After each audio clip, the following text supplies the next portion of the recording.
हम सभी भाई बहनों को, सारे मित्रों को, सारे दोस्तों को, सारी दुनिया में जो हमारे साथ जुड़ रहे हैं, हम आपका अभिनंदन करते हैं, स्वागत करते हैं, खैर मकदम करते हैं। और हम बहुत शुक्रगुजार हैं खुदा के इस अच्छे कलाम के लिए, इस अच्छे वचन के लिए जो उसने हम पर प्रकाशित किया, हम पर नाजिल किया, और जिससे कि हम खुदावन के पास वापस जाते हैं, उसके कलाम पर वापस जाते हैं और शुरुआत में वापस जाते हैं। मैं भजन संहिता जबूर से 119 जबूर से पढ़ूंगा और 116 आयत उसकी पढ़ूंगा। यहाँ वो कहता है,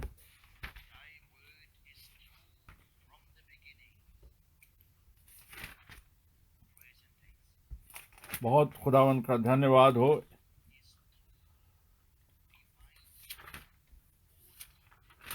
116 आयत में लिखा है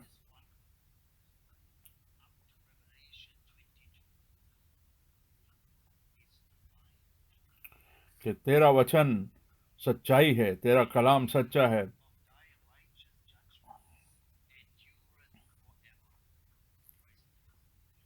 और बहुत खुदा उनका धन्यवाद। और भाई फ्रैंक, मैं भी आपको सबका अभिनंदन करता हूँ, स्वागत करता हूँ। आज सुबह ये कितना सौभाग्य है हमारे लिए कि हम खुदावंद के कलाम को, परमेश्वर के वचन को पर विश्वास कर सकते हैं, उस पर ईमान कर सकते हैं, उसकी इज्जत करते हैं अपने सच्चे मन से। और और उस उद्धार की योजना और उस उद्धार के काम को हम देख सकते हैं जो खुदावंद ने हमारे लिए तैयार किया। और बहुत सारी ग्रीटिंग्स आई हैं भाई मिलो के द्वारा बाल्टिक सी से, और बहुत सारे भाई बहनों ने ग्रीटिंग भेजी।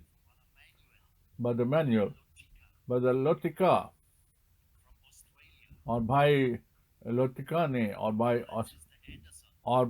और बहन एंडरसन ने न्यूजीलैंड से भेजी। बहुत सारे भाई बहनों ने भेजी और बहुत सारे लोगों ने भेजी ये अभिनंदन। और भाई टाठी ने भी ग्रीटिंग्स भेजी, भाई जॉन ने ग्रीटिंग्स भेजी, और बहुत सारी बड़ी लंबी लिस्ट है। हम खुदावन के बड़े शुक्रगुजार हैं, इस बात के लिए धन्यवादी हैं। और अभी जो अमाल से, भजन संहिता से खुदावन का कलाम पढ़ा गया कि हमारे लिए बाइबल हमारे लिए सिर्फ एक किताब ही नहीं है, ये खुदा का सच्चा कलाम और पाक कलाम है, पवित्र वचन है। और प्रभु का धन्यवाद करते हैं कि उसने हमें अपने वचन से मेल कराया, अपने अनुग्रह के द्वारा, रहम के द्वारा, फजल से द्वारा। और हम एक ऐसे वक्त में रह रहे हैं जहां पर के लोग बाहर से तो दिखाई देते हैं कि वो मसीह हैं, बाहर से तो जाहिर करते हैं कि वो क्रिसमस मनाते हैं, त्यौहार मनाते हैं, वो गुड फ्राइडे मनाते हैं, वो ईस्टर मनाते हैं, और वो खुदावंद का जो जी उठने का दिन और आसमान में उठाए जाने का दिन और पेंटिकुस्त का दिन भी मनाते हैं। पर इन दिनों में क्या हुआ? इससे व्यक्तिगत रूप से उनका कोई संबंध नहीं है। हम सोचें, शख्सी तौर पे उनका कोई इससे कनेक्शन ही नहीं है। अब देखिए संसार की जो जनसंख्या है, संसार में जितने लोग पाए जाते हैं, 2.2 बिलियन लोग इस संसार में पाए जाते हैं जो कि अपने आप को मसीह कहलाते हैं। अब उनमें से कितने थोड़े से हैं कितने थोड़े से हैं जो पूरे दिल से और पूरे मन से इस चीज पे ईमान रखते हैं, विश्वास रखते हैं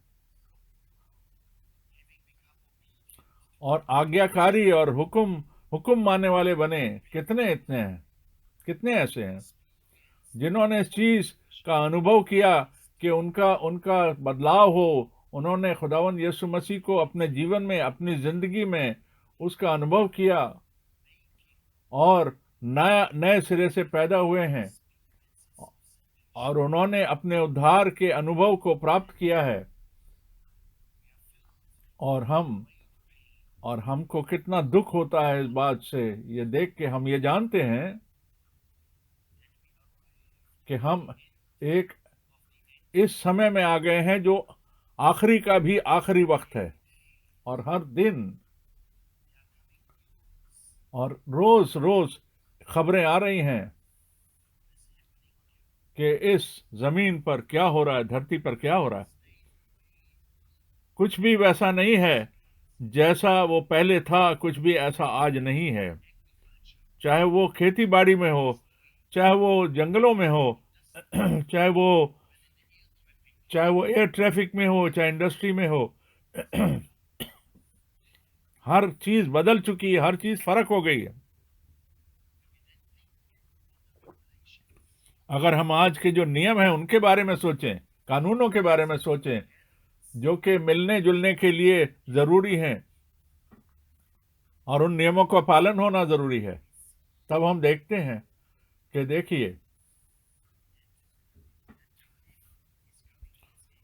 देखिए समय जो है खात्मे पर आ गया।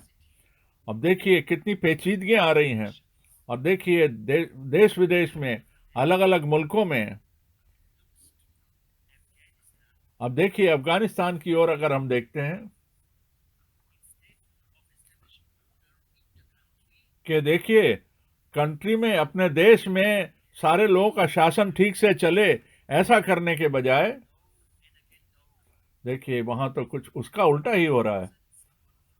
हजारों हजारों लोग जो हैं वो अपनी कंट्री को, अपने देश को छोड़ के, अपनी सरजमीन को छोड़कर, वतन को छोड़ छोड़ के जा रहे हैं। जहां देखिए, जहां वो पैदा हुए, जहां वो बड़े हुए, उसको छोड़कर जा रहे हैं। अब देखिए नई नई नई नई समस्याएं सेटलमेंट की आ जाएंगी जब वो नई जगह पे जाएंगे तो। पर हम इसके बारे में बात करने को इकट्ठे नहीं हुए हैं। हम तो ये देख रहे हैं कि जो क्या हो रहा है, हमें दिखाई दे रहा है कि क्या चल रहा है।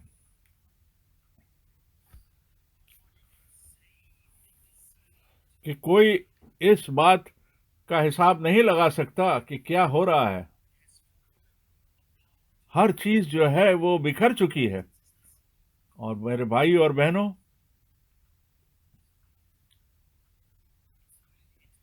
ये तो बिल्कुल अंत का समय है जिसमें हम रह रहे हैं। देखिए हमारे प्रभु ने बिल्कुल साफ साफ इस बात को कह दिया था कि मत्ती 24 में उसने कह दिया था, जब उसको पूछा गया था,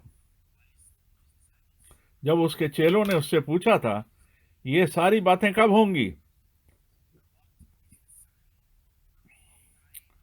और तेरी वापसी का क्या चिन्ह होगा, क्या निशान होगा,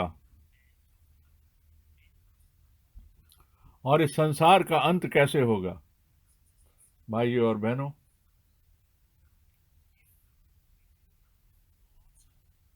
अगर हम खुदावन के पाक कलाम पर ईमान रखते हैं, विश्वास रखते हैं, और अगर हम पर वो प्रकट होता है, जाहिर होता है, तो हम पहचान जाते हैं, हम समझ जाते हैं कि हमारे खुदावन की जो वापसी है, उसका उसका आना जो है बहुत ही नजदीक है, बहुत ही करीब है। और हम प्रभु के बड़े आभारी हैं और धन्यवाद हैं, शुक्रगुजारी करते हैं कि हम इन ब्रॉडकास्ट के लिए, जो ब्रॉडकास्ट हो सकते हैं कि सारा संसार, सारी दुनिया में सारे लोग, सारे जन, सारे अलग अलग जुबानों में और देशों में। और ये कहा गया है कि 30 से 40 लाख लोग जो हैं वो रेगुलरली, निरंतर इन जो 3 बारी जो संदेश ट्रांसमिट होते हैं उसको सुनते हैं और प्रभु प्रभु सुनने वालों में से लोगों को बुलाता है, बाहर निकालता है, कि एक बार नहीं, कि जो 350 संप्रदाय हैं, जो डिनोमिनेशंस पाए जाते हैं, वो सारे के सारे नहीं बदलेंगे, सारे के सारे शिक्षा अपनी नहीं सुधारने को जा रहे हैं। शायद उनमें से एक भी ना बदलने की कोशिश करे। पर हम देखते हैं आज कि हम देखते हैं खुदावंद के कलाम में, वचन में देखते हैं और कि पता करते हैं,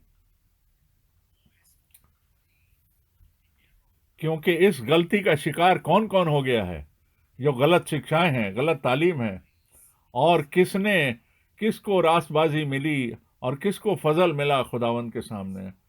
खुदावंद की हजूरी में किसने फजल और अनुग्रह पाया और कौन गिर गया। और कौन है जिसको खुदावंद ने अपना रास्ता और अपना तरीका बताया, अपना कलाम समझाया, जो कलाम को समझ पाया, जो वाद विवाद नहीं करता, जैसे प्रभु ने कहा था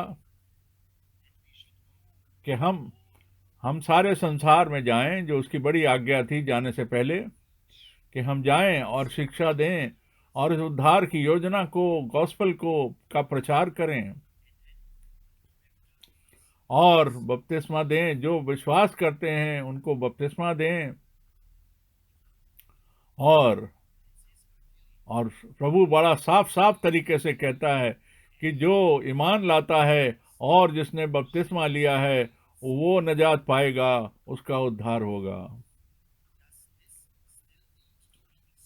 क्या आज इसको फिर से बताने की जरूरत है? नहीं, इसको बताने की जरूरत नहीं। ये तो बिल्कुल साफ है, बिल्कुल जाहिर है। जो ईमान लाएगा, जो इस कलाम के ऊपर ईमान लाएगा, जो ईमान लाता है, जो खुदावंद यीशु पर ईमान लाता है कि खुदावंद यीशु मसीह ने जो सारा काम हमारे लिए समाप्त किया है, जो अपने दिल से विश्वास करता है, ईमान रखता है कि खुदावंद खुदा जो था प्रभु यीशु मसीह के में था, और उसने प्रभु यीशु मसीह के द्वारा हमारा संबंध, हमारा रिश्ता खुदावंद ने अपने साथ कामिल कर लिया, कायम कर लिया, और उसने अपना फजल दिया और उसने अपना प्रकाशन दिया, मुकाशफा दिया, और हमारा जो उद्धार करता है वो उसके बारे में हमें बता दिया। और कौन ऐसे कह सकता है, कौन इतनी अथॉरिटी से कह सकता है कि कोई बाप के पास नहीं आ सकता? मेरे सिवा, मेरे अलावा कोई खुदा के पास नहीं आ सकता। और हमें इस बात पर ईमान रखना है खुदावंद यीशु मसीह में, कि जो खुदावंद ने अपने कलाम में कह दिया, और हम साधारण रूप से जानते हैं कि खुदावंद में जो ईमान रखना बहुत जरूरी है, जो कि उसने वादे किए हैं,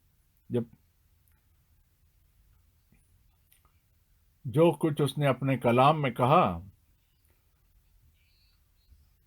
हम हर एक विषय के ऊपर बात करते हैं। हम इतने सालों के अंदर हमने सब बातों के ऊपर ध्यान दिया, सब बातों को सीखा, समझा, कि जो कि सिखाने का काम, बताने का काम, प्रचार करने का काम, और भविष्यवाणियों से संबंधित सारी बातें, सारी मिनिस्ट्री, सारी सेविकाएं, सारी खिदमतें जो खुदावंद ने कामिल करी, जो कायम करी उसने अपनी कलीसिया में, और उसका ध्यान रखता है, उनको चलाता है। और जो अमाल की किताब है, प्रेरितों के काम है, जिससे कि जो अमाल की किताब है, प्रेरितों के काम है, वो लिखा जा सके। उस नींव को, जो नए नियम की जो कलीसिया है, नए अदनामे की जो कलीसिया है, उसकी जो नींव डाली गई, उसके बारे में पूरा। और फिर पतरस कहता है, और यूहन्ना, और याकूब और यहूदा, और हम जानते हैं कि ये कौन कौन थे। और याकूब और मेरे भाई और बहनों, आज भी हम सबसे पहले देखेंगे, उस बात को देखेंगे कि खुदावंद ने क्या किया, खुदावंद ने उनके साथ क्या किया, जो विश्वास करते हैं, जो ईमान रखते हैं। जो उसके धरोहर हैं, जो उसके कहलाते हैं, जो नए नियम, जो नए सिरे से पैदा हुए हैं और जो आत्मा और कलाम से पैदा हुए हैं, तब खुदावंद यीशु जो है, तब उसने इंसानों के और बेटे और बेटियों को खुदावंद के बेटे और बेटियों में तब्दील कर दिया, जिससे कि खुदावंद यीशु मसीह तो पहलौटा है, इकलौता है, वो सबसे पहला है, वो हमारी जो बुलाहट है उसमें सबसे पहला है।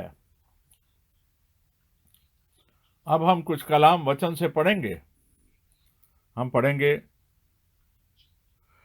हम यहूदा की पत्रिक और उसका तीसरा बाब, जूड यानी यहूदा, तीसरा बाब,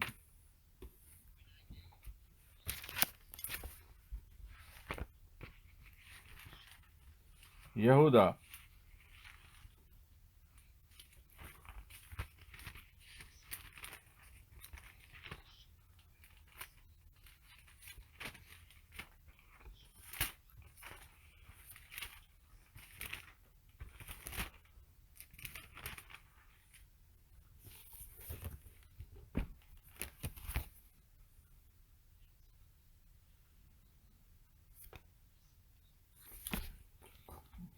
देखिए यहूदा में 30वीं आयत में क्या लिखा है। ये सभी लोगों के लिए कहा गया है।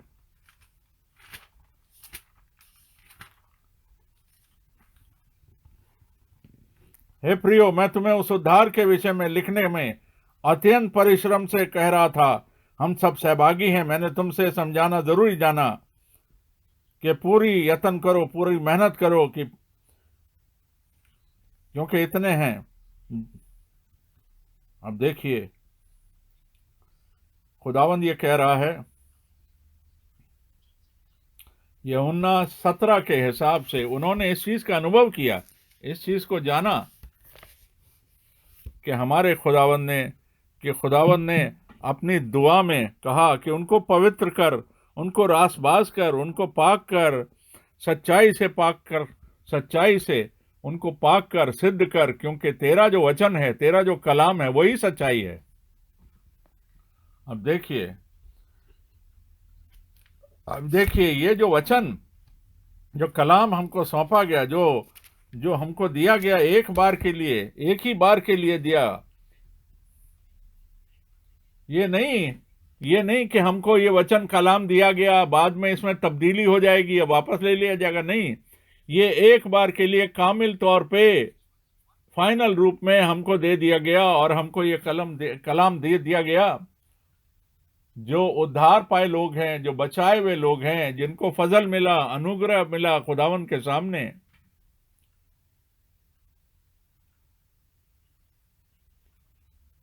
और जिन्होंने ईमान और हुक्म मानना, यानी आज्ञा और विश्वास दोनों से चले वो,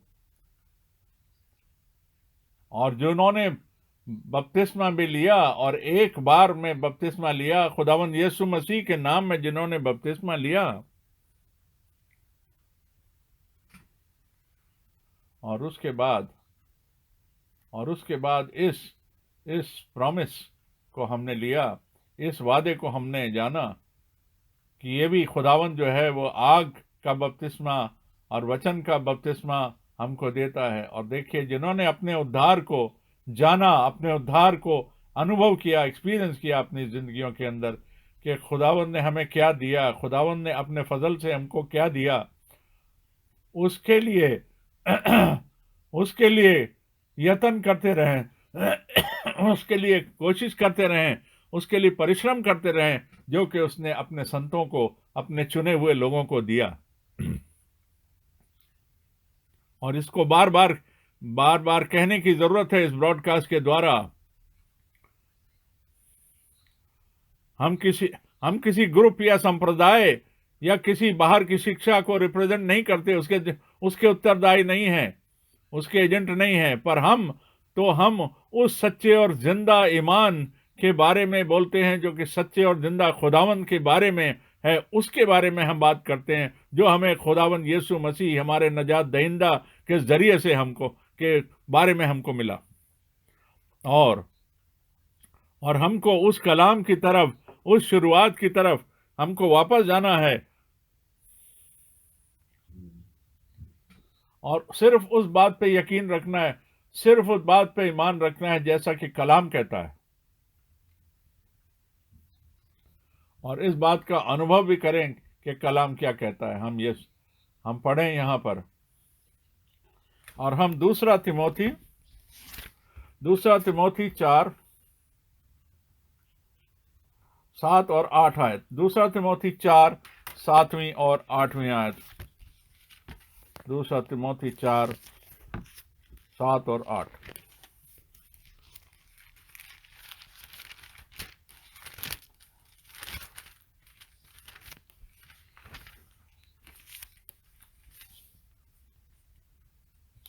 मैं अपनी अच्छी कुश्ती लड़ चुका हूं, मैंने अपनी दौड़ पूरी कर ली है, मैंने विश्वास की रखवाली की है। भविष्य में मेरे लिए धर्म का वो मुकुट रखा हुआ है, जिसे प्रभु जो धर्मी और न्यायी है वो मुझे देगा, और मुझे ही नहीं पर उन सब को भी जो उसके प्रकट होने को प्रिय जानते हैं। अभी हमने दूसरा तिमोथियस 4 बाब उसकी 7वीं और 8वीं आयत को पढ़ा। आमीन। ये जो कलाम है, ये जो पौलुस ने तिमोथियस को खत में लिखा, ये देखिए, ये जो खत है, ये जो अभी हमने पढ़ा, जो अभी हमने यहूदा में भी पढ़ा था 3री आयत में, उसने अपना काम पूरा किया, उसने अपनी दौड़ को पूरा किया, और उसने ईमान को कायम रखा, और आखिरी वक्त तक, आखिरी समय तक वो ईमानदार रहा और फेथफुल रहा, और एक बार भी उसने वहां से विचलित नहीं हुआ, उसने अपनी राह नहीं बदली, पर उसने अपने उस वचन को थामे रहा जो एक बार रासबाजों को, धर्मियों को दिया गया, जब तक कि अंत ना आ जाए, अपने जीवनों के अंत तक, दौड़ के अंत तक उसको थामे रहा, पकड़े रहा। और इसलिए वो कह सकता था, लाजमी तौर कि अब मेरे लिए वो मुकुट रखा गया है, धर्म का मुकुट रखा गया है, धार्मिकता का मुकुट रखा गया है, और जिन्होंने भी उस ईमान को कायम रखा, थामे रखा है, उन सब को वो धार्मिकता का, रासबाजी का वो ताज और वो मुकुट मिलेगा। और पौलुस कहता है, उसने बड़े साफ तौर पे इस बात को बयान किया कि जो कि धर्मी है और न्यायी है, वो प्रभु जो है, जो धर्मी और न्यायी है, वो मुझे उस दिन देगा, और सिर्फ मुझे ही नहीं बल्कि उन सब को देगा जो कि ईमानदार रहते हैं और रासबार रहते हैं, मुझे भी और आपको भी देगा। मेरे भाई और बहनों, आज हमारे ऊपर यह लागू होता है। आज खुदावन हमसे इस कलाम से, इस वचन से खुदावन हमसे बात कर रहा है, ये समझिए। अब हम और कुछ आयतें पढ़ेंगे जिससे कि हमारे दिलों को वो बात छू जाएगी। और मैं आपसे कह रहा हूं,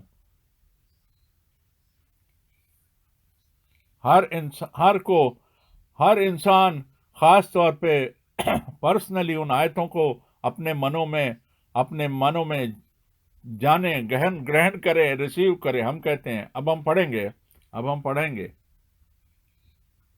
पढ़ेंगे इफिसियों 1:3 आयत से पढ़ेंगे। इफिसियों 1 बाब 3री आयत। इफिसियों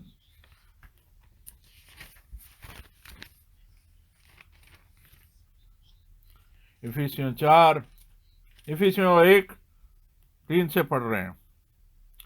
हमारे प्रभु यीशु मसीह के परमेश्वर और पिता का धन्यवाद हो, उसने हमें स्वर्गीय स्थानों में सब प्रकार के आत्मिक आशीष दी है।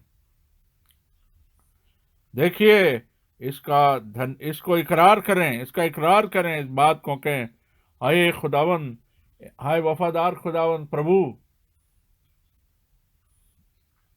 तूने सारे श्राप को हमसे छीन लिया, हमारा श्राप हटा दिया, तूने मेरे पापों को धो दिया, हटा लिया, और तूने सारी बुराइयों को हटा दिया, और तूने उन सब को साफ कर दिया, और तूने उसका प्रायश्चित कर दिया, और तूने मुझे शांति दे दी, और तूने अनुग्रह के द्वारा, फजल के द्वारा मुझे शांति और इत्मीनान दिया।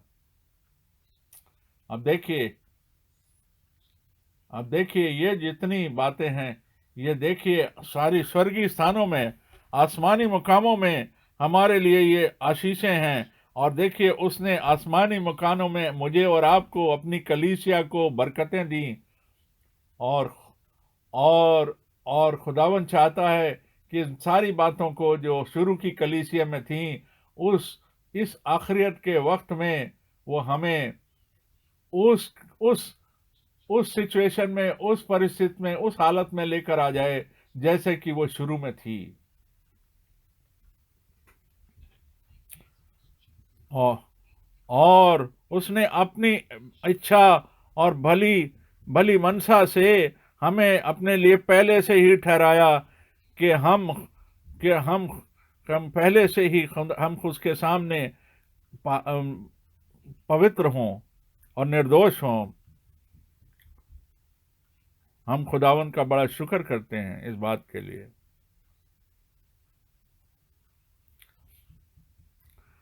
हमारे लिए खुदावन की कुव्वत और उसके सामर्थ के बगैर कुछ नहीं हुआ, पर हम उसकी कुव्वत, उसकी सहायता और उसकी सामर्थ और पावर के द्वारा जो उस प्रकार की जिंदगी, जो रासबाजी की जिंदगी है, उसको हम उसमें हम चल सकते हैं, हम उसकी पैरवी कर सकते हैं, जो हम उन सब बातों की पैरवी कर सकते हैं जैसा वो चाहता है, जिनसे वो खुश होता है।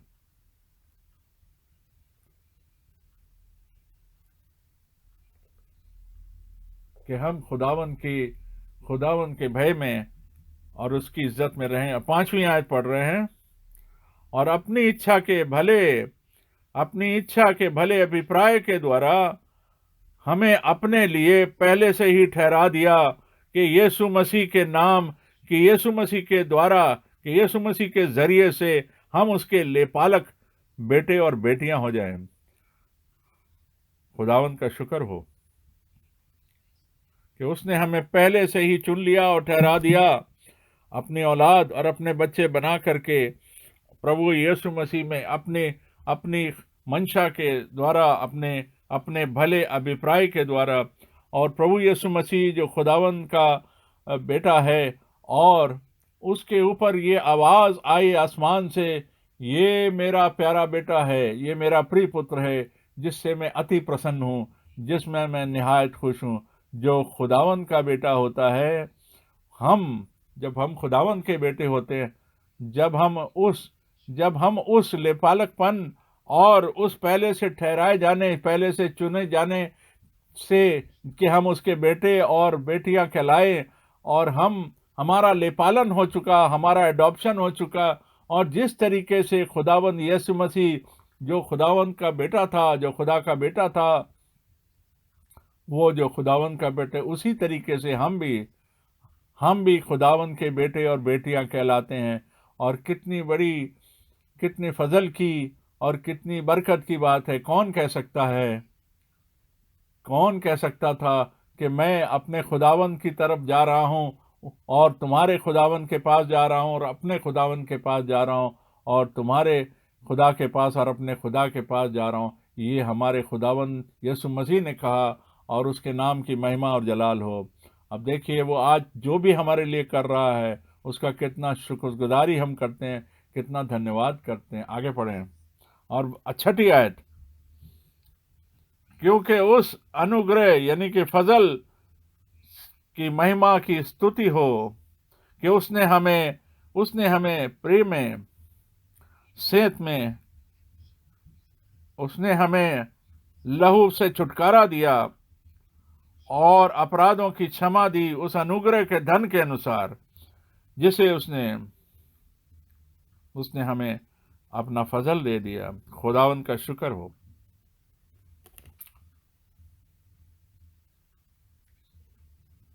ये नहीं कि हमको मिलेगा, नहीं, उसने ऑलरेडी ऐसा कर दिया है, ये हो गया, ये हमने अनुभव कर लिया है। हम जानते हैं अपने सारे मनों से कि हमारे लिए क्या किया गया, हमारे लिए क्या खुदावन ने किया। खुदावन खुदा जो था वो बेटे में था, खुदावन यीशु में से था, यीशु मसीह में था, और उसके द्वारा सा उसका संबंध, उसका रिश्ता, नाता हमारे साथ जुड़ गया और उद्धार का काम हो गया। वो जो खुदावन का जो मेमना था, उसका जो लहू था, उसके लहू से हमारे उद्धार का काम, नजात का काम हो गया। और क्योंकि जिंदगी जो जान होती है, जिंदगी जो होती है, लय व्यवस्था 17:11 में लिखा है कि जान जो है, जो जीवन है, वो लहू में होता है। और क्योंकि ये, और उस पाक लहू में, खुदावन के लहू में जो जान थी, वो जीवन हमको मिल गया। और उसने उस खून को बहा करके वो जीवन हमको दे दिया। वो जो के बचाए हुए लोग, उद्धार किए हुए लोग, नजात पाए लोग हैं, उनके ऊपर ये वाला लहू लग जाए और उनके ऊपर वो हमेशा की जिंदगी उनके ऊपर नाजिल हो जाए, हमेशा की जिंदगी उनको मिल जाए। और उसके फजल से, उसके अनुग्रह के द्वारा हमने अनंत जीवन को हमने पा लिया, और पा लिया है, और हासिल कर लिया है, और ये हमको दिया गया। देखिए 8वीं आयत पढ़ रहे हैं हम।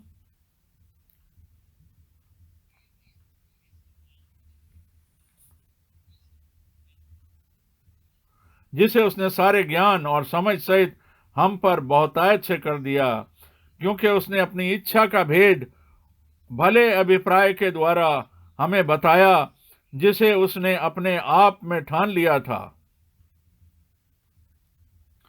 कि समयों के पूरा होने पर ऐसा इंतजाम हो, ऐसा प्रबंध हो कि जो कुछ स्वर्ग में है, जो पृथ्वी पर है, सब कुछ उस यीशु मसीह में मिल जाए, एकत्र हो जाए, जुट जाए। देखिए, इसके बारे में सोचें भाई और बहनों।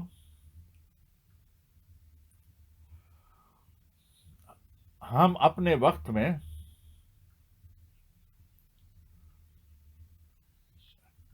हम देखिए, हमारी जो बुनियाद है वो मुकाशफा, प्रकाशन पर है, रेवलेशन पर है, कि हम खुदावन ने इस वक्त में, इस जमाना में, इस वक्त में, इस समय में, जैसा कि उसने वादा किया था, उसने जैसे पुराने और नए नियम में उसने वादा किया था, वैसा उसने नबी को हमारे लिए भेज दिया कि हमारे लिए हर चीज नई कर दे, और सारा जो उद्धार की योजना है, नजात का जो प्लान है, जो प्रोग्राम है, उसको कामिल कर सके। और जिसको के मुकाशफा के द्वारा, प्रकाशन के द्वारा हमको दिया गया, हमको मुकाशफा मिला। हम कौन हैं? हम तो इस संसार में जो भरमाने वाली चीजें हैं, जो जो जो कंफ्यूज करने वाली शिक्षाएं, हम उनके बीच में रहते हैं। अब देखिए, रोमियो में हम देखते हैं कि क्या होगा। और इस इतने गलत समय के अंदर, जिस वक्त में जिस हम रह रहे हैं, और इस वक्त में भी, इसने बुरे वक्त में भी उसके लोग पाए जाते हैं जो उसके साथ जुड़े हुए हैं। देखिए, जो खुदावन के साथ जुड़े हुए हैं, जो कि बड़े अलौकिक तरीके से, बड़े गैर मामूली तरीके से खुदावन के साथ जुड़े हैं, और खुदावन की तरफ से नियुक्त किए गए हैं, खुदावन की तरफ से जोड़े गए हैं, खुदावन की तरफ से बुलाए गए हैं। जैसे कि पुराने नियम की नबूवत में नबियों ने कहा, और जैसे नबियों ने नए नियम में, नए अदनामे में भी कहा, ऐसा खुदावंद कहता है। इस तरीके से खुदावंद ने भाई विलियम ब्रैनम को उसने बुलाया, और और उसने उसको आज्ञा दी कि जिस तरीके से खुदावंद, जिस तरीके से पौलुस पौलुस को खुदावंद मिल गया, और उस ब्राइट लाइट में जब वो दमिश्क को जा रहा था, उसी तरीके से वही खुदावन हमको, वही खुदावन वही खुदावंद वैसे ही लाइट में, वैसे ही प्रकाश में, रोशनी में भाई ब्रैनम को दिखाई दिया। और भाई ब्रैनम को उसने बुलाया, और उसने उसको बुलाया और वो खिदमत दी, उस आज्ञा को दिया, उस सेविकाई को दिया, उस खिदमत के लिए उसको बुलाया कि वो आखिरी मैसेज, वो आखिरी कलाम हमको मिल सके जो खुदावंद यीशु मसीह का कलाम है। और हम खुदावंद का बड़ा शुक्रगुजार के उसके बड़े शुक्रगुजार हैं और धन्यवादी हैं कि उसने हमको इस तरीके से हमारा हमारी अगुवाई करी कि हमको उन सारी बातों को उसने समझा दिया जो खुदावंद ने इस वक्त के लिए हमारे लिए मुकर्रर किया। वो सारी बातें, वो सारा कलाम खुदावंद ने हमको समझाया।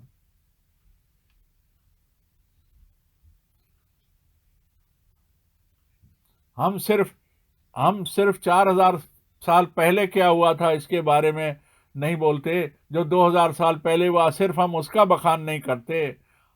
और हम सिर्फ उन बातों के बारे में नहीं बोलते कि जब से सुधार का काम शुरू हुआ, बल्कि हम इस बात को कहते हैं कि इस बात को हम कह सकते हैं कि आज का ज़माने में, आज के वक्त में, आज खुदावंद क्या कर रहा है, खुदावंद ने हमारे वक्त में क्या किया, हमारे ज़माना में खुदावंद ने क्या किया और क्या कर रहा है। अब देखिए, वो जो वादे थे, ये जो जो एलिया ने जो जो जो वादा किया था, जिसको खुदावंद ने इस्तेमाल किया था एक बड़े ख़ास तरीके से खुदावंद ने एलिया को इस्तेमाल किया कि उसने इज़राइल के लोगों को बुलाया, वापस बुलाया, उनको इकट्ठा किया, जो कि पीछे हट गए थे, जो जो गिर गए थे अपने ईमान में, उनको दोबारा बुलाया, उनको दोबारा इकट्ठा किया, और उनको इकट्ठा किया, और करमल के पहाड़ पर, माउंट कार्मल पर उनको इकट्ठा किया। और उसने अपनी उस सेविकाई को, उस आज्ञा को, जो खुदावंद, जिसके लिए खुदावंद ने उसको बुलाया, जिससे उस वेदी को, उस ऑल्टर को वो दोबारा से कामिल करे और उन 12 पत्थरों को दोबारा से जोड़े, और 12 जो कबीले थे इज़राइल के, उनको जोड़े, उनको एक साथ मिलाए और उस वेदी को कायम करे दोबारा से। और जो बाकी थे, और उन्होंने तो अपने अपने परमेश्वरों को, अपने अपने देवी देवताओं को बुलाया, पर कोई सामने नहीं आया, कोई उनकी मदद नहीं करने आया। तब एलिया सामने आया, और एलिया ने आकर के पुकारा, और उसने प्रार्थना करी, खुदावंद को पुकारा, और तब खुदावंद ने उसकी प्रार्थना को सुना और जवाब दिया, और उसको कामिल किया, और उन सारी चीज़ों को पूरा किया। और वो लकड़ी, और जो वहाँ पर वेदी पर रखी गई थी, और वहाँ लिखा है कि खुदा ने खुद ऐसा होने दिया कि तब उसने उन लोगों को बदल दिया, उसने उनकी बहाली कर दी कि वो खुदावंद की तरफ वापस आ गए और उस सच्चाई के ईमान में वापस कामिल हो गए। आज भी वो हो रहा है, आज भी वो भाई ब्रैनम की मिनिस्ट्री के द्वारा, सेवकाई के द्वारा वो हो रहा है। और वो आत्मिक वेदी है, वो जो शिक्षा है, और जो 12 प्रेरितों की, 12 रसूलों की जो शिक्षाएं हैं, वो दोबारा वो शिक्षा, वो तालीम बहाल करी जा रही है। और मेमना जो है, जो खुदावंद का मेमना जो है, उसके बारे में बताया गया, सिखाया गया, बताया गया। और जिसने कि हम सब के ऊपर आशीष दी, और जिसने हमको अटोन किया, और खुदावन का मुकाशवा हमको मिल पाया कि हम उन बातों को समझ पाए। ये वो दिन है जो खुदावन ने हमारे लिए बनाया है, ये वो दिन है जो खुदावन ने हमारे लिए बनाया, जो उसके चुने हुए लोग हैं, जो उसके पहले से ठहराए हुए और पहले से चुने हुए लोग हैं, उनके लिए आज का जो दिन है, हम उसके बेटे और बेटियां बन चुके हैं। और हमारा हिस्सा जो है उस बात में है, आज हमारा हिस्सा उस बात में, हम उसके भागीदार हैं जो खुदावंद आज कर रहा है। और सिर्फ खुदावंद ये कह सकता है और कोई नहीं कह सकता। इसलिए जितने नबी थे जो खुदावंद से बुलाए गए थे, और जितने रसूल थे, प्रेरित थे, जो खुदावंद से के बुलाए हुए थे, और भाई ब्रैनम भी, और उन्होंने भी डायरेक्ट तरीके से इस बुलाहट को सुना और इस सेविकाई को प्राप्त किया। मैं आपको कहूं, क्या मैं आपको बता सकता हूं कि भाई फ्रैंक,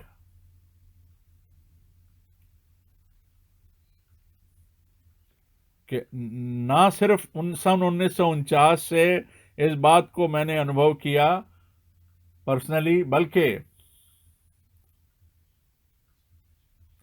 और बड़ी अलौकिक और गैर मामूली चीजें मेरे साथ हुई। और उसके बाद मेरी भी डायरेक्ट सेविकाई 2 अप्रैल और 1962 में 2 अप्रैल को खुदावंद ने मुझे डायरेक्ट तरीके से बुलाया, सेविकाई में अपनी खिदमत में बुलाया। ये मेरे लिए एक आसान बात नहीं है कि इन बातों के बारे में मैं इन गैर मामूली यानी आत्मिक बातों के बारे में आपको बताऊं। ये मेरे लिए आसान नहीं है, पर फिर भी आप देखिए कि ये वो खास बातें हैं जो मेरी जिंदगी में बहुत अहम हैं और बहुत आवश्यक हैं। मैं मैं हर एक को उस दिन और उस समय पर ले जा सकता हूं, उस मौके को दिखा सकता हूं जहां प्रभु ने मुझसे बातचीत करी, प्रभु ने मुझसे मुलाकात करी, मैं दिखा सकता हूं। और प्रभु ने जिस तरीके से जो खास कान में सुनाई देने वाली आवाज थी, उस आवाज, सुनी हुई आवाज में उसने मुझसे बात करी। और मैं खुदावंद का बड़ा आभारी हूं, धन्यवादी हूं कि मेरी जो सेविकाई है, वो भाई ब्रैनम की मिनिस्ट्री से निरंतर जुड़ी हुई है, उससे अलग नहीं है, उससे अलग नहीं है। उसी मिनिस्ट्री से मेरी सेविकाई जुड़ी हुई है। मैं कह सकता हूं, जैसा कि प्रभु ने कहा, निश्चय कह सकता हूं, उसने मुझसे कहा, जैसे उसने 2 अप्रैल को 1962 को मुझसे कहा प्रभु ने, और भी बातें उसने कही, उसमें ये बात भी कही, मेरे मेरे सेवक इस भोजन को इकट्ठा कर, इस भोजन को भंडार में रख, क्योंकि एक अकाल आने वाला है, एक भयंकर अकाल आने वाला है। और उस समय में तब तू खड़ा होकर के, लोगों के बीच में खड़ा होकर के, भंडार में से इस भोजन को, इस खुराक को तू बांटेगा, डिस्ट्रीब्यूट करेगा। और देखिए 40 के 40 जो दृष्टांत थे, जो पैरेबल्स थे, वो हम जानते हैं उनके बारे में। तमसील जो 40 हम जानते हैं। और भाई ब्रैनम ने भी बताया, उन्होंने पहले अप्रैल उन्होंने उन्होंने 1 अप्रैल 1962 को बोला था, तो उनको ये सेविकाई मिली थी, खिदमत मिली। और उनको कहा गया था 1 अप्रैल 62 को कि स्विट्जरलैंड मत जाना और जेफरसन विल वापस जाना। भाई ब्रैनम को कहा गया था कि जा करके भंडार में इस खुराक को रखो। और तब भाई विलियम ब्रैनम को यह कहा गया था, तब उन्होंने कहा, तब और 3 दिसंबर 1962 को भाई ब्रैनम ने मुझसे दो गवाहों के सामने, भाई सॉथमैन और एक और भाई के सामने मुझसे कहा था कि ये जो खुराक है, ये जो भंडार में जो खाना है, ये जो स्टोर किया गया है, जो एकत्रित किया गया है, ये है खुदावंद का कलाम, ये इस वक्त के लिए खुदावंद का वचन है। ये जो भंडार में जो भोजन है, ये वो आखिरी मैसेज है, ये वो आखिरी खुराक है जो खुदावंद ने हमारे लिए भेजी है। और ये टेप में ये बातें बोली गई हैं, बताई गई हैं। और उन्होंने मुझसे कहा कि जब तक तुम्हें सारा बाकी की खुराक, का भोजन, बाकी की शिक्षा ना मिल जाए जो इससे जुड़ती है, तब तक इंतजार करो। मैं कहानियां नहीं बोल रहा, मैं किस्से नहीं सुना रहा, मैं तो सिर्फ ये बता रहा हूं कि जो मुझे कहा गया था। हम जानते हैं, हम खुदा जो नबूवत की जो खिदमत थी, जो भविष्यद्वक्ता की जो सेविकाई थी, हम जानते हैं कि प्रभु ने उनको किस प्रकार से बुलाया। और देखिए 33 साल तक, 33 ईयर्स तक खुदावन ने इस गिफ्ट को और इस बुलाहट को और इस आज्ञा को और इस सेविकाई को कंफर्म किया जो कि उसने भाई ब्रैनम को दी। और उसके बाद एक ऐसा वक्त आया जिसमें जो हर बात जो उन्होंने कही थी, जो उन्होंने प्रचार करनी थी, जो उन्होंने बताई सिखाई, जो उन्होंने बताई, वो सारी चीज़ें एक समय खात्मे पर आईं। तब उसके बाद खुदावन ने, तब जब उन्होंने अपनी सारी सेवकाई को कामिल कर लिया, ख़त्म कर लिया, पूरा कर लिया, तो खुदावन ने अपने बंदे को अपने पास बुला लिया। और देखिए, ये उस दिन हुआ जिस दिन की मेरा जन्मदिन था, जिस दिन मेरा बर्थ था, जो मेरा समय था पैदा होने का, उसी दिन ये काम, उसी दिन ऐसा हुआ कि भाई ब्रैनम को खुदावन ने भाई ब्रैनम को अपने पास बुलाया। और मैंने देखा, और उनको मैंने एक अलौकिक बादल में ऊपर जाते हुए देखा। जब वो ऊपर उठाए गए और 24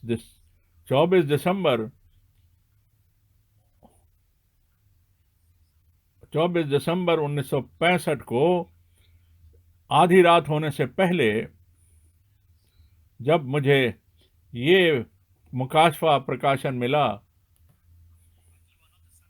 पर मैं तो भाई ब्रैनम को ये कह रहा था, आप तो इब्ने आदम नहीं हैं, आप मनुष्य के पुत्र नहीं हैं। मैं क्यों देख रहा हूं कि आप बादलों में उठाए जा रहे हैं। खुदावंद खुदा जो है वो हर चीज की निगरानी रखता है, वो हर चीज का ध्यान रखता है, हर चीज अपने हिसाब से करता है। और जब से वो खुदावंद में सो गए,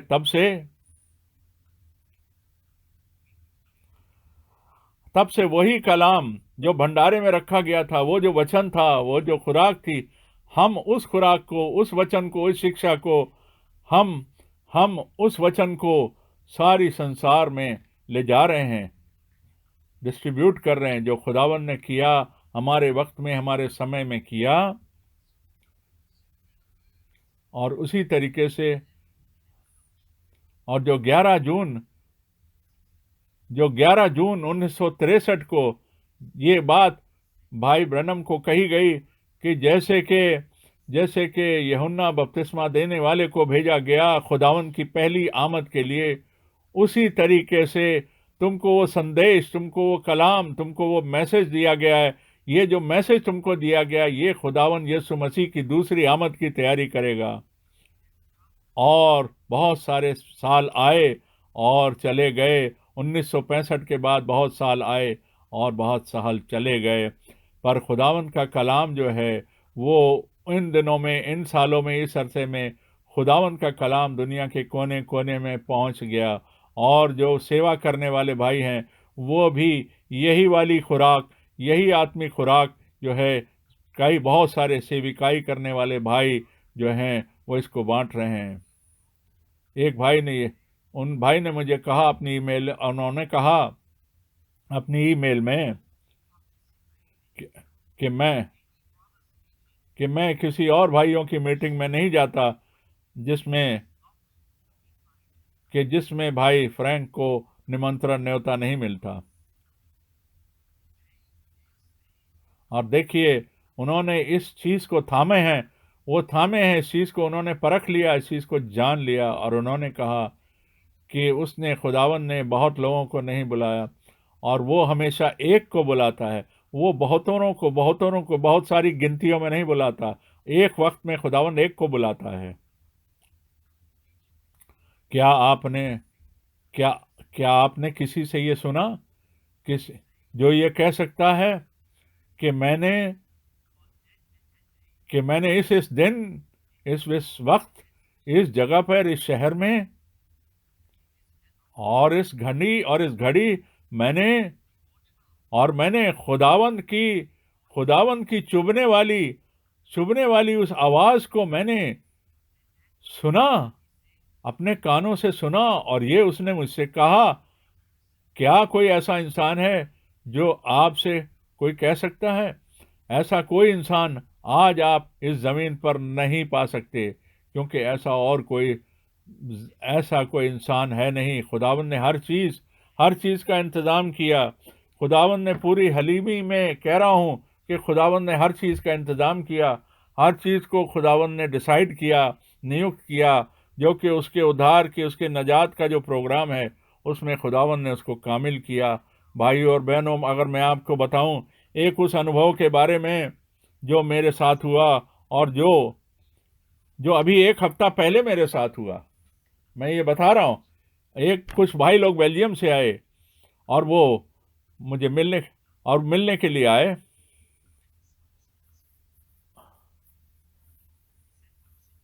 और जो कहा था, जो उनमें से जो बोलने वाला था, वो बार बार कह रहा था, भाई फ्रैंक, मेरे को ये इच्छा है कि मुझे पौलुस से मिलने की बड़ी इच्छा है।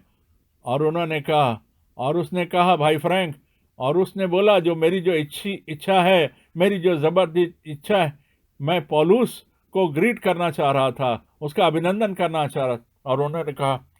और उन्होंने कहा कि मैं इस बात का इंतजार नहीं कर सकता, मुझे आना पड़ा, और मुझे आकर आपका अभिनंदन करना पड़ा। मैंने कहा, उन्होंने कहा, जो आप मेरे को ग्रीट कर रहे हैं, इसका पौलुस से क्या मतलब है? जैसा कि उसने कहा, उन्होंने कहा, जैसे पौलुस को खुदावंद ने पौलुस को बुलाया और उसको भेजा, और उसी प्रकार से खुदावंद ने आपको भी ये सेविकाई दी, और आपको भी ये हुक्म दिया कि आप भी खुदावंद आपके कलाम को ले जा करके सारे संसार में प्रचार करें। बहुत सारी गवाहियां यहाँ पर दी जा सकती हैं। और मैं फिर चाहता हूँ मैं फिर चाहता हूँ कि रोमियो के खत से पढ़ा जाए कि वहाँ कैसा लिखा है कि इस दुनिया में कैसा हो रहा है, क्या हो रहा है इस दुनिया में। अगर आप इस बात को बर्दाश्त कर पाए, हम इसको पढ़ते हैं। हम देखिए, इसको देखते हैं, हम पढ़ते हैं रोमियो,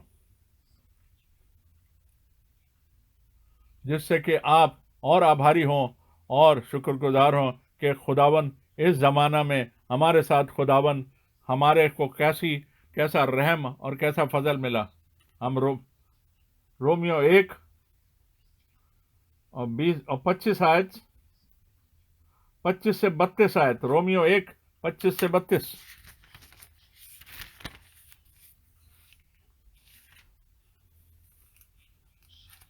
क्योंकि उन्होंने परमेश्वर की सच्चाई को बदलकर झूठ बना डाला, और सृष्टि की उपासना और सेवा करी, ना कि उस सृजनहार की जो सदा धन्य है। आमीन। इसलिए इसलिए परमेश्वर ने उन्हें नीच कामनाओं के वश में छोड़ दिया,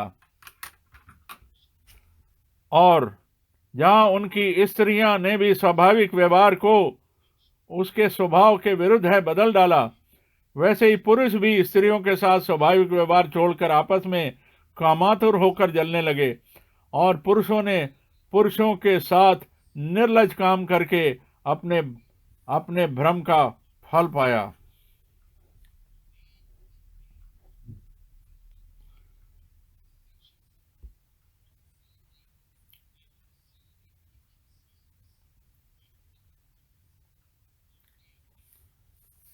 रोमियो 1, 25 से 27 तक हमने पढ़ा।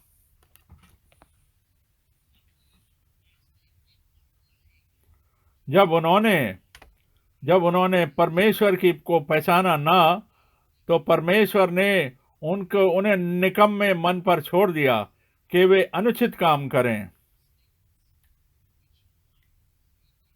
इसलिए वे सब प्रकार के अधर्म और दुष्टता और लोभ और बैर भाव से भर गए, और डाह और हत्या और झगड़े और छल और ईर्ष्या से भरपूर हो गए, और चुगलखोर और बदनाम करने वाले, परमेश्वर से घृणा करने वाले, दूसरों का अनादर करने वाले, अभिमानी, डींग मारने वाले, बुरी बुरी बातों के बनाने वाले, माता पिता की आज्ञा न मानने वाले, निर्बुद्धि, विश्वासघाती, मर्यादा रहित और निर्दयी हो गए।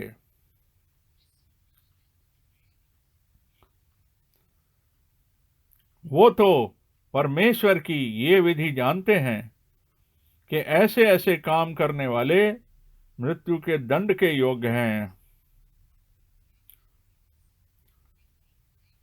तो भी ना केवल आप ही ऐसे काम करते हैं, वरन करने वालों से खुश भी होते हैं।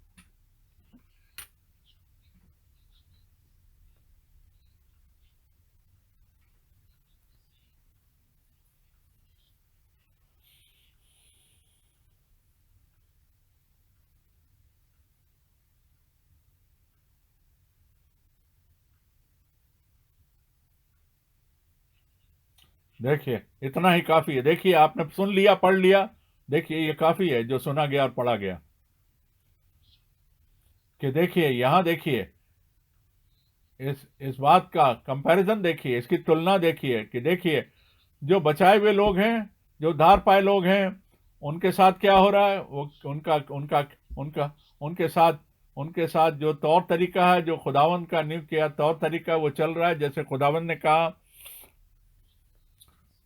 कि अपने माँ बाप को छोड़कर एक आदमी जो है वो अपनी बीवी से मिला रहेगा, और वो दोनों वो दोनों एक तन और एक शरीर हो जाएंगे। और ये खुदावंद का दिया हुआ कायदा है, ये खुदावंद का दिया हुआ निज़ाम है, ये उसकी दी हुई आज्ञा है कि कलीसिया ऐसे चलनी चाहती है। और उस और देखिए, बाकी चीजें जो हैं, वो कोई खुदावंद को नहीं सुनते, खुदावंद की आज्ञाओं को नहीं मानते, उसकी बातों पर हुक्म नहीं, उसके हुक्मों को नहीं। उन्होंने अपने अपने अपने अपने डिसीजन, अपने निश्चय उन्होंने अपने आप ही कर लिए। अब देखिए, अगर हम इन बातों को की तुलना देखें, इन बातों को समझें, इनको इनको आपस में एक दूसरे से मिलाएं, तो देखिए क्या होता है। देखिए, अभी जो पढ़ा गया, खुदा खुदावन ने शादी यानी विवाह को को उसकी नियुक्ति करी। उसने नेचुरल में उसने बताया कि एक फैमिली परिवार होना चाहिए, वाइफ और हस्बैंड होने चाहिए। उसने उसने हर एक को अपनी अपनी जगह दी है, अपनी जगह पर रखा। और भाई और बहनों, इस बात को समझें, हम जिन्होंने हमने खुदावन के सामने जो अपनी जगह को पाया है, जो उसके सामने उसके फजल को पाया है, हम हम उसके सामने उसके उसके नियम में रखे गए हैं कि हमारे लिए, हमारे पास आत्मा आत्मा और जान और प्राण जो है, ये सारी चीजें जो हैं, और शरीर जो है, ये तीनों चीजें जो हैं, ये ये जो ये चीजें उसने हमारे लिए कायम करें, और हम वैसे ही विश्वास करें जैसे खुदावंद ने हमें रखा, और उसका धन्यवाद करें कि उसने, क्योंकि इस फजल के आखिरी वक्त में उसने हमें एक बार फिर से दिखाया,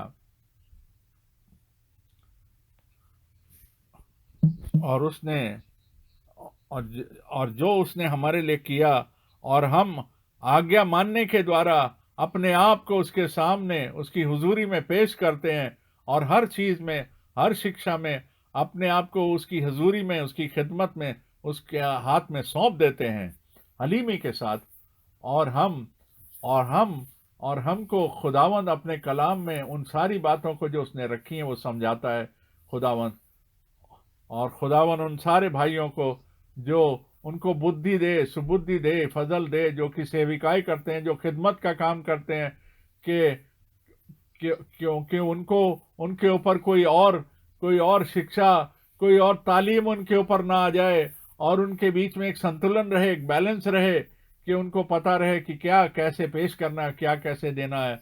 और मेनली जो है, खास तौर पर खुदावन की जो आज्ञा है, उसका जो प्लान है, उसकी जो योजना है, और वो जो आत्मिक भोजन है इस समय का, वो प्रभु के लोगों को दिया जाए। आप सब आशीषित आशीषित हों। आप प्रभु खुदावन के नाम में आशीषित हों। खुदावन के प्रभु यीशु मसीह के मुबारक नाम में हम मांगते हैं। आमीन। और अब हम दुआ के लिए खड़े होते हैं। भाई भाई बोक हमारे साथ प्रार्थना करेंगे। हमारे स्वर्गीय पिता, हम तेरा धन्यवाद करते हैं, हम अपने दिलों से तेरा शुक्रिया अदा करते हैं खुदावन, कि तेरे इस पाक कलाम के लिए, खास कलाम के लिए जो हमने सुना, हम तेरा शुक्रिया अदा करते हैं कि तूने अपने नबी को हमारे लिए भेजा और उसकी खिदमत के लिए तेरा शुक्र करते हैं। और हम इस बात के लिए भी और भाई फ्रैंक की सेविकाई के लिए भी तेरा धन्यवाद करते हैं कि तूने ऐसा होने दिया कि वो जो खुराक है और खुदावन का जो मुकाशफे वाला कलाम है उसको पाक कलाम के अंदर वैसे ढूंढा जाए और वैसे बिठाया जाए और वैसे समझा जाए जैसा अभी हमने सुना। और खुदावंद उसके लिए हम तुझे महिमा देते हैं। अपने अपने अपने लोगों को सारी दुनिया के अंदर खुदावंद जो तेरी बातों को सुनते हैं, खुदावंद उनको जो इन्होंने इस मैसेज को सुनते हैं, खुदावंद हम तेरा धन्यवाद करते रहे, शुक्र करते हैं। खुदावंद यीशु के नाम में हम मांग लेते हैं, आमीन आमीन आमीन आमीन।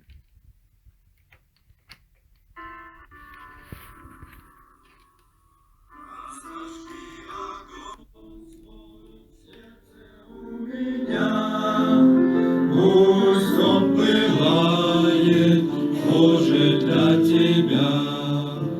Отдаю Тебе все, что имею я. В Твоих святых руках храни меня. Источник жизни, радости, любви, сердце и душу светом озари. Помощь даруешь, слышишь каждый вздох. Иисус Спаситель, мой Господь и Бог. Если враг бушует, Ты нам кровь даешь, мимо греха и смерти нас ведешь. В этом мире мрачном нам звездою будь. Господь, будь рядом, освещай наш путь. Источник жизни, радости, любви, сердце и душу светом озари. Помощь даруешь, слышишь каждый вздох. Иисус Спаситель, мой Господь и Бог. Скоро мы увидим Божий вечный край. Сердце ликуй же и не унывай. Ропот пусть стихает, а душа поет. В радостной вере наш Господь грядет. Источник жизни, радости, любви, сердце и душу светом озари. Помощь даруешь, слышишь каждый вздох.